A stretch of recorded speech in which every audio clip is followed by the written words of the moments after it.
மார்வெல்ல மிகப்பெரிய வில்லனான தானோஸ்கே பிடிச்ச ஒரு வில்லன் அப்படின்னு யாருன்னு கேட்டிங்கன்னா டாக்டர் டூம் அப்படின்னு தான் சொல்லுவார். ஏன்னா தானோஸ் வந்துட்டு மக்கள் யாரும் கஷ்டப்படக்கூடாதுன்னு சொல்லிட்டு உலகத்தில் இருக்கிற பாதி மக்களை வந்து அழிக்க தான் வந்து பார்த்தாரு. பட் ஆனால் விக்டர் வான் டூம் என்ன பண்ணியிருப்பார் அப்படின்னு பார்த்தீங்கன்னா மொத்த உலகங்களையும் பல யூனிவர்ஸ்களையும் அழிச்சு ஒரே ஒரு உலகமாக மாற்றி அதை நான் ஆளணும் அப்படிங்கிற ஒரு மோட்டோவில் இருந்தார். ஸோ கண்டிப்பாக அவருக்கு பிடிக்காம இருக்கும். ஸோ இந்த விக்டர் வான் டூம் அதாவது டாக்டர் டூமோட ஒரிஜின் அப்படிங்கிறது பார்த்தீங்கன்னா காமிக்கை பொறுத்த வரைக்கும் இவரோட சின்ன வயசில் லட்வீரியா அப்படிங்கிற ஊரில் வந்து இருக்காரு. ஸோ அந்த ஊரில் ஒருத்தர் வந்து கொடுங்கோல் வச்சு பண்ணிட்டு இருக்காரு.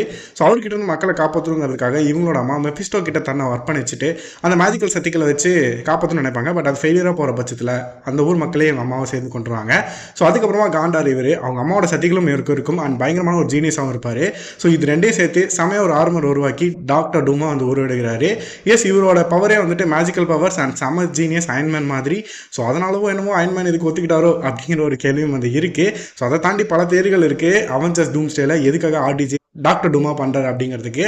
ஸோ இதுதான் காமிக்கல் ஒரிஜின். பட் எம்சியூவில் அந்த ஒரிஜின் எப்படி காட்ட போகிறாங்கன்றது பொறுத்து தான் பார்க்கணும். ஸோ இவர் எதுக்காக ஃபேண்டாஸ்டிக் ஃபோர் லாஸ்ட்டில் அந்த பையனை கடத்திட்டு போனார் அப்படிங்கிறதுக்கு பல இன்ட்ரெஸ்டிங்கான தியரிஸ் எல்லாம் இருக்குது. ஸோ அந்த தியரியை அடுத்த வீடியோவில் சொல்கிறேன். நீங்கள் நம்மளை ஃபாலோ பண்ணிக்கோங்க.